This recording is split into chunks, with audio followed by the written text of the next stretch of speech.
Hello student, this is Rimpa Singha Roy. First of all, congratulations to both of us because we have succeeded to complete a major theory part of this chapter, relation and function. And in this lesson, this is part 5 of course, and in this lesson we are going to learn how to write the proof of an equivalence relation and also going to learn about classes of A. Okay, so without any further ado, let's start.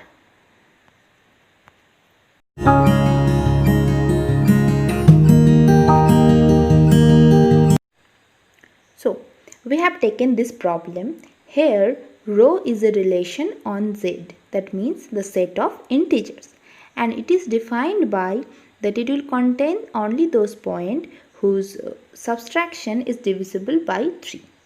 So we'll examine that whether it is an equivalence relation or not. So for this we will going to start the proof with first part, that means the reflexive part. So first, as rho is a relation on Z, then rho must be a subset on Z cross Z. Okay, so that means Z is domain and Z is codomain. Okay, so first we have taken a point, arbitrary point from the domain set. Now as we have to prove the reflexive part, then we need to show that A belongs to rho. So for this we have to show that A minus A is divisible by 3. As A minus A is equals to 0 and 0 is divisible by every number, so 0 is divisible by 3. So A belongs to rho. As A is an arbitrary element on Z, then A is divisible. A belongs to rho means A belongs to rho for all the elements of Z. Then rho is a reflexive relation. Okay. So now let's move to the symmetric part. So for the symmetric part, we have learned that if we find a point AB in it, then we will find for BA. So first we suppose that it contains a point AB in rho. Then by the definition of the relation, then A minus B will be divisible by 3. As it is divisible by 3, then we can write it as A minus B is equals to 3k, where k is an integer. And then we have written A minus B as minus of B minus A. Okay. And then we have multiplied both line with minus 1. Okay. Then we have got that B minus A equals to 3 of minus k. As k is an integer, then minus k will also be an integer. So we have shown that B minus A is equals to 3 into some integers. So it means BA also belongs to rho.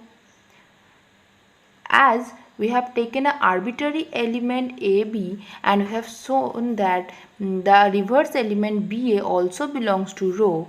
So rho is a symmetric relation. Okay. Now I'll move to the third part, which is transitive.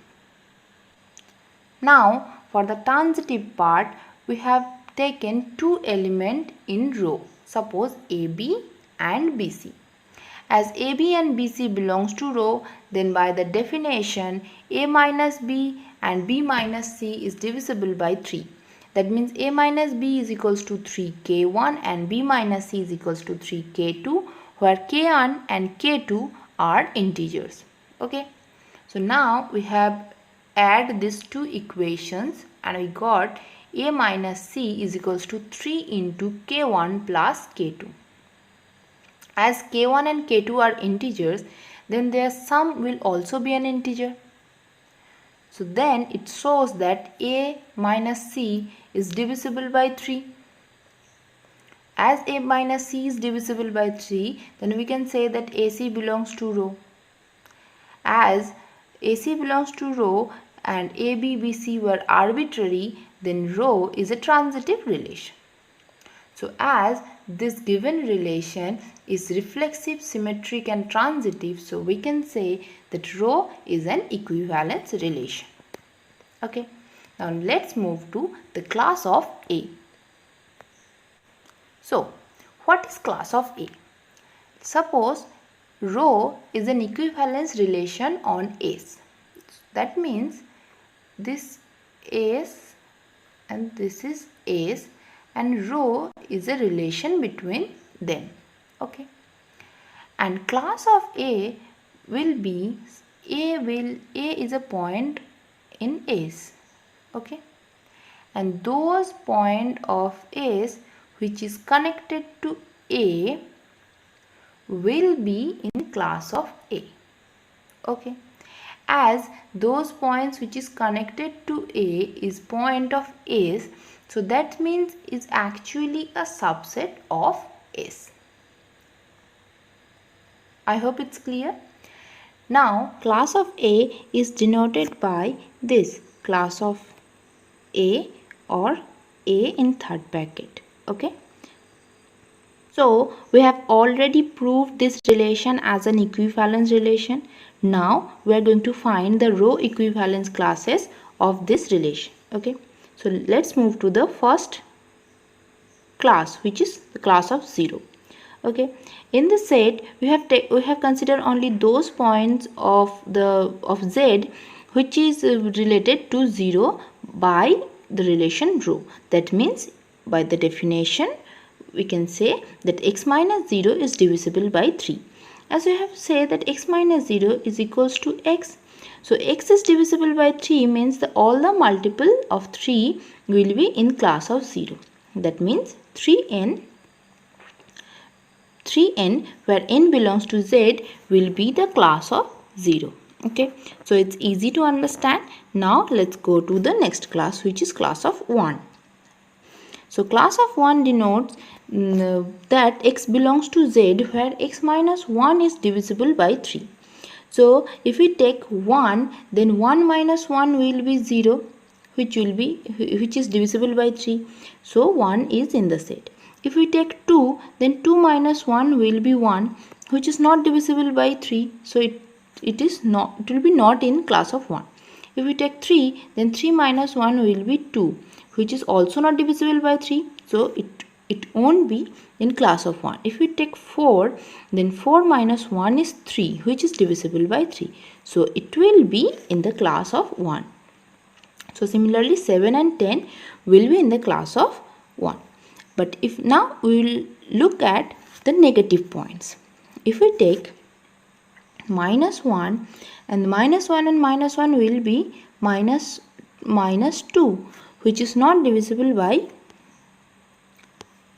3. Minus 1 and minus 1 will be minus 2, which is not divisible by 3. So it won't be in the class of 1. If we take minus 2, then minus 2 of minus 1 will be minus 3, which is divisible by 3. So minus 2 is here. Similarly minus 5 and minus 8 and so on. And all the negative elements which is divisible by 3 after subtracting 1 from it will be in the set. If we generalize the set, we will get 3n plus 1 where n belongs to Z. If we put n equals to 0, we will have 1. If we put n equals to 1, we will have 4. Similarly, if we put n equals to minus 1, then we will have minus 2. So now 3n plus 1 is the class of 1. Now let's move to the class of 2. So class of 2 shows that this set which is x minus 2 is divisible by, which is derived from the relation that x minus 2 is divisible by 3. So the generalized form of this set is 3n plus 2 where n belongs to Z. Okay. So we need not to explain it more because I think you have already understand it from the class of 1. Okay. Now let's go to the class of 3. So class of 3 shows that class of 3 is actually 3n where n belongs to Z. That means it's actually the class of 0. So class of 3 is equals to class of 0. Similarly, class of 4 will be equals to class of 1 and class of 5 will be equals to class of 2. So and so on. So the main three classes of this set is class of 0, class of 1 and class of 2. Okay. Now let me give you one bonus knowledge about partition. So what is partition? So this classes 0, 1, 2, it forms a partition in the domain set. That means it's actually part the domain set like this. If we say it is 0, 1 and 2, then these classes all are disjoint. No element of class 0 is in class 1 or class 2. So they are disjoint. But the sum of these three set will be the total set of integers. Okay. So this is called the partition. Thank you so much guys. Till then, keep learning, keep growing.